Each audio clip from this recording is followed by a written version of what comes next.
Okay, તો start કરીએ આપણું થર્ડ સેમનો જે સબ્જેક્ટ છે કંટ્રોલ કમ્પોનેન્ટ્સ.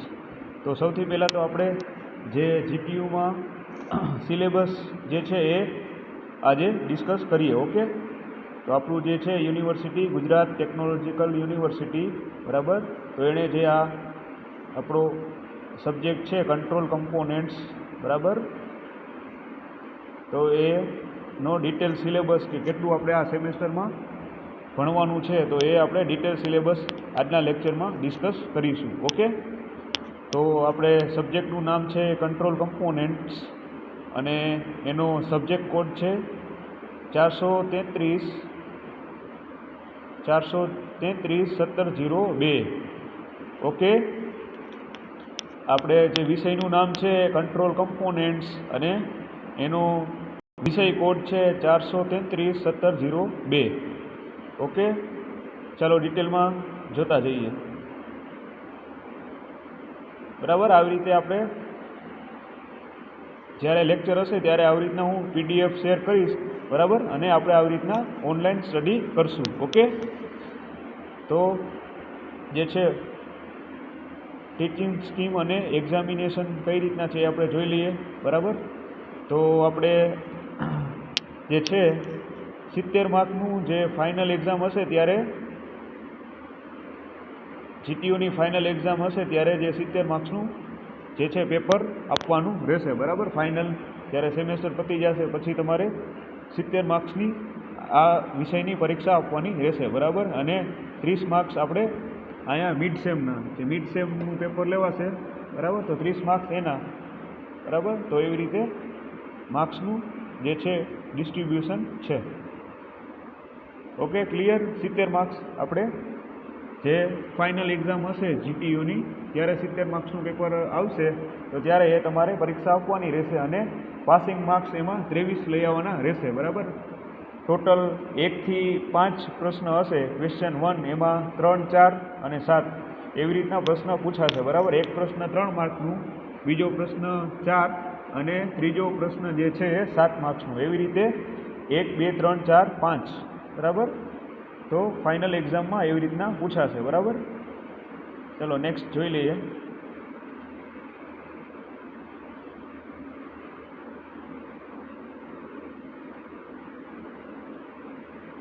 તો આપણે જે યુનિટ સ્ટડી કરવાના રહેશે આ સેમેસ્ટર દરમિયાન તો એ જોઈ લઈએ. બરાબર, આ જે છે યુનિટ, તો યુનિટ 1 છે કે જેનું નામ છે કંટ્રોલ વાલ્વ. તો ડિટેલમાં જે કંટ્રોલ વાલ્વ છે એ આપણે આમાં પહેલા ચેપ્ટરમાં સ્ટડી કરીશું. બરાબર, તો એનો આ જે છે ટોપિક કયા કયા છે ડિટેલમાં આપેલા છે. બરાબર, તો એમાં કંટ્રોલ વાલ્વ છે એની ટર્મિનોલોજી આપણે ભણવાની રહેશે. બરાબર, તો એમાં એક છે રેન્જિબિલિટી, હિસ્ટેરિસિસ, કેપેસિટી, લિનિયારિટી. બરાબર, તો આ ટોપિક આપણે એમાં સ્ટડી કરશું. બરાબર, પછી એ જ રીતે basic parts of control valve, તો એમાં પણ જે છે body, trim, stem, plug, seat અને બોનેટ. તો આ જે છે બધા આપણે એનું ડિટેલમાં સ્ટડી કરશું. બરાબર, યુનિટ 1માં. તો આ જે છે બધા body, trim, stem, plug, seat, bonnet એ બધા એક માર્ક્સમાં જીટીયુની ફાઇનલ એક્ઝામમાં પૂછાશે. બરાબર, તો એની વ્યાખ્યા આપણે મટીરિયલ પણ તમને હું પ્રોવાઈડ કરી દઈશ ગ્રુપમાં. બરાબર, એટલે સ્ટડી કરી અને તમારે એની પ્રેક્ટિસ કરી અને ફાઇનલ એક્ઝામમાં જ્યારે પૂછાય ત્યારે આની વ્યાખ્યા લખવાની રહેશે. બરાબર, અને આવી રીતે જ પૂછાશે. આમાં કેમ આપેલું છે કે with the neat sketch explain construction અને working of control valve base on their construction. બરાબર, તો આવી રીતે પ્રશ્ન પૂછાશે એટલે ફાઇનલ એક્ઝામમાં પછી તમારે જવાબ એ રીતે લખી નાખવાનો. બરાબર, પછી ક્લાસિફિકેશન ઓફ કંટ્રોલ વાલ્વ. બરાબર, તો આપણે ગ્લોબ વાલ્વ ભણવાનું રહેશે, બોલ valve, butterfly valve, needle valve, pinch valve, diaphragm valve અને સોલેનોઇડ વાલ્વ. તો આ 6 પ્રકારના જે વાલ્વ છે એ સ્ટડી કરવાના રહેશે અને આ મોસ્ટ આઈએમપી છે. બરાબર, આપણા ઇન્સ્ટ્રુમેન્ટેશન અને આઈસી બ્રાન્ચ માટે. ઓકે,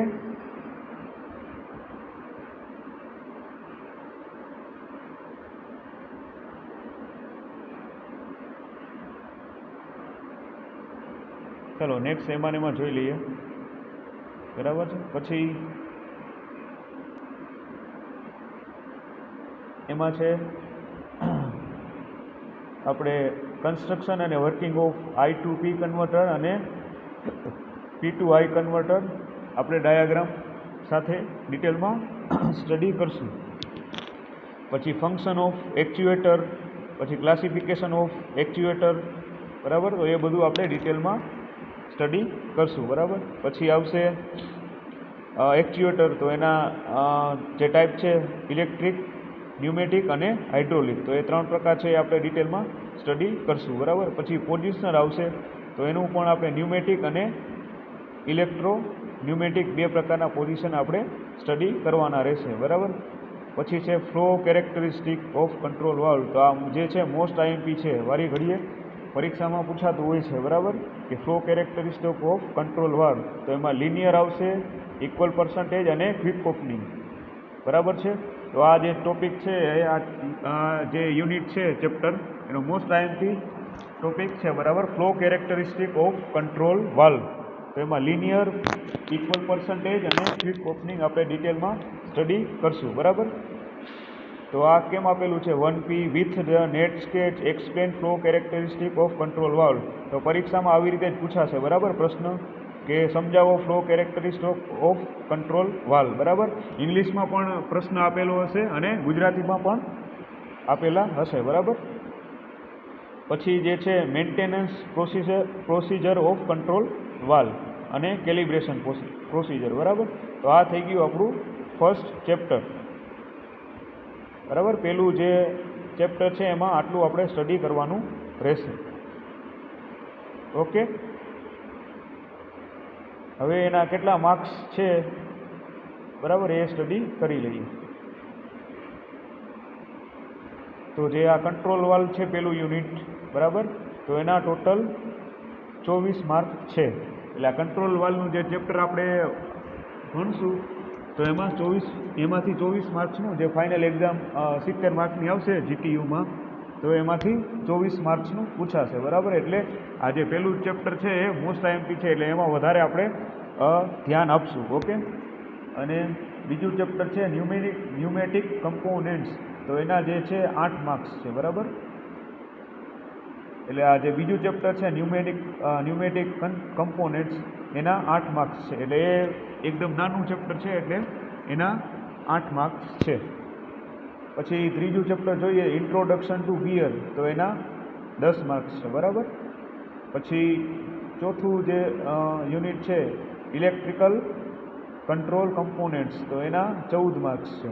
પછી પાંચમું જે છે સેફ્ટી અને ઓક્સિલરી કમ્પોનેન્ટ, તો એના 14 માર્ક્સ છે, બરાબર. તો ટોટલ 5 આપણે યુનિટ ભણવાના રહેશે આ સેમેસ્ટર દરમિયાન, જે કંટ્રોલ કમ્પોનેન્ટ વિષય છે એમાં, બરાબર. તો પહેલાં જે ચેપ્ટર છે યુનિટ કંટ્રોલ વાલ્વ્સ, તો એના 24 માર્ક્સ છે. પછી બીજું જે ચેપ્ટર છે ન્યુમેટિક કમ્પોનેન્ટ્સ, એના 8 માર્ક્સ છે. ત્રીજું ચેપ્ટર છે ઇન્ટ્રોડક્શન ટુ ગિયર, એના 10 માર્ક્સ. અને ચોથું છે ઇલેક્ટ્રિકલ કંટ્રોલ કમ્પોનેન્ટ્સ, તો એના છે 14 માર્ક્સ. અને પાંચમું યુનિટ છે સેફ્ટી એન્ડ ઓક્સિલરી કમ્પોનેન્ટ્સ, એના છે 14 માર્ક્સ, બરાબર. તો આવી રીતના માર્ક્સનું ડિસ્ટ્રીબ્યુશન આપેલું છે, બરાબર. એટલે આ પ્રમાણે તમારે જે છે ફાઇનલ પરીક્ષા જે GTUની આપવાની છે એમાં આવી રીતે તૈયારી કરવાની રહેશે. એટલે જે પેલું ચેપ્ટર છે કંટ્રોલ વાલ્વ, બરાબર છે, તો એ વધારે ફોકસ એમાં કરવાનું રહેશે, બરાબર.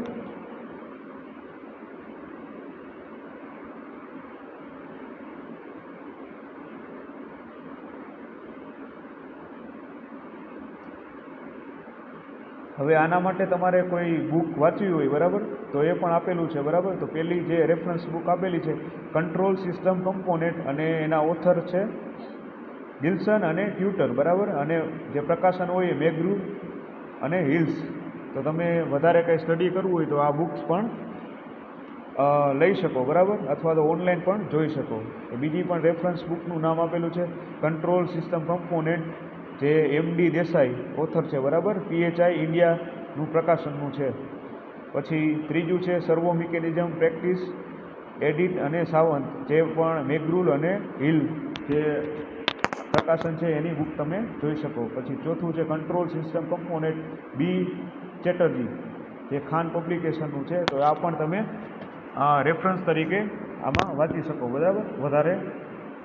અને પાંચમું છે applied instrumentation in various procedure, બરાબર, તો એ પણ તમે જોઈ શકો. પછી વાલ્વ સિલેક્શન હેન્ડબુક, અને સાતમી છે હેન્ડબુક ઓફ કંટ્રોલ વાલ્વ. તો આટલી જે રેફરન્સ બુક છે તમને જે અનુકૂળ આવે, બરાબર, તો એ સ્ટડી કરી શકો, બરાબર. પછી ઓનલાઈન સોફ્ટવેર પણ આપેલા છે, બરાબર. તો વધારે કંઈ સ્ટડી કરવું હોય તો instrumentationtools.com અથવા તો automationforum.com આ બે વેબસાઇટ ખોલીને પણ તમે આ વિષયનું વધારે એમાં જાણી શકો, બરાબર છે.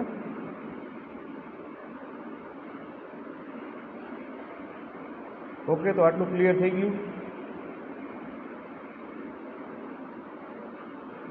ટોટલ જે છે 5 યુનિટ આવશે, અને એના આટલા વેટેજ છે માર્ક્સ, બરાબર. કંટ્રોલ વાલ્વનું જે પહેલું યુનિટ છે એના માટે 24, ન્યુમેટિક કમ્પોનેન્ટ્સ છે એના માટે 8 માર્ક્સ, ઇન્ટ્રોડક્શન ટુ ગિયર ત્રીજું ચેપ્ટર છે એના 10 માર્ક્સ, અને ચોથું જે ચેપ્ટર છે ઇલેક્ટ્રિકલ કંટ્રોલ કમ્પોનેન્ટ્સ એના 14 માર્ક્સ, અને પાંચમું છે સેફ્ટી અને ઓક્ઝિલરી કમ્પોનેન્ટ્સ એના 14 માર્ક્સ, બરાબર છે. તો આ રીતે માર્ક્સનું ડિસ્ટ્રીબ્યુશન યુનિટ વાઇઝ આપેલું છે.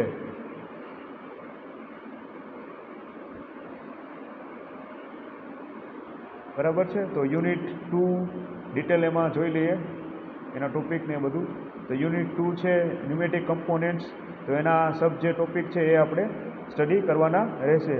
તો ન્યુમેટિક કમ્પોનેન્ટ્સમાં flapper nozzle, air filter, regulator, lubricator, volume booster, pneumatic cylinder, એમાં પણ બે પ્રકારના આવશે, સિંગલ એક્ટિંગ અને ડબલ એક્ટિંગ. પછી બીજું છે ન્યુમેટિક રિલે, બ્લીડ અને નોટ બ્લીડ, અને ડાયરેક્ટ અને રિવર્સ. તો આ થઈ ગયું આપણું યુનિટ 2 ન્યુમેટિક કમ્પોનેન્ટ્સ, અને 8 માર્ક્સનું છે એટલે બહુ નાનું ચેપ્ટર છે, બરાબર. તો એવી જ રીતે જે છે યુનિટ 3 ઇન્ટ્રોડક્શન ટુ ગિયર, તો એમાં પણ જે ગિયર આપણે જે વ્હીકલમાં યુઝ થતા હોય તો એના વિશે આપણે ડિટેલમાં બધું સ્ટડી કરશું, બરાબર. કે ટૂથ કોને કહેવાય, પીચ કોને કહેવાય, કોન્ટેક્ટ રેશિયો, વોલ ડેપ્થ, અને જે ટાઈપ્સ ઓફ ગિયર, એટલે આ જે સ્પર ગિયર, રેક પિનિયન, હેનિંગ, અને આ બધા ડિટેલમાં આપણે જે છે ગિયર વિશે આમાં સ્ટડી કરશું, બરાબર. એ પણ ટોટલ 10 માર્ક્સનું ચેપ્ટર છે, બરાબર. એવી જ રીતે એ છે ચેપ્ટર 4 ઇલેક્ટ્રિકલ કંટ્રોલ કમ્પોનેન્ટ્સ, તો એ પણ આપણે જોશું ઇલેક્ટ્રિકલ કંટ્રોલ કમ્પોનેન્ટ્સનું જે છે ક્લાસિફિકેશન. તો એમાં પણ સિંક્રોઝ,